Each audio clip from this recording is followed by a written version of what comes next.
Here are some recommended mustahab acts for eating. Mustahab means it is better to do it and it is good for your soul. 1. Wash both hands before eating. 2. The host should start eating before everyone starts, and the host should stop eating after everyone finishes. 3.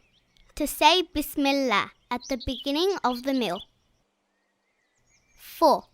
To eat with the right hand. 5. If a number of people are seated at a table, each person should eat the food that is in front of them. 6. Eating in small amounts and chewing properly. 7. To sit for a long time at the table and take time eating the meal. 8. To praise Allah after the meal. Alhamdulillah. 9. To eat the pieces of food that have fallen on the tablecloth. But if you are eating a meal outdoors, it is better to leave the pieces of food for birds and animals. 10.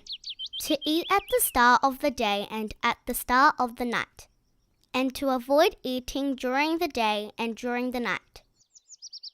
11. To eat a small amount of salt at the start of the meal and at the end of it. 12. To wash both hands after eating and to dry them with a piece of cloth. 13. To wash fruit before eating it.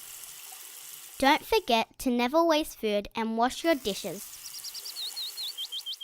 Now the following things are not recommended. Makruh when eating.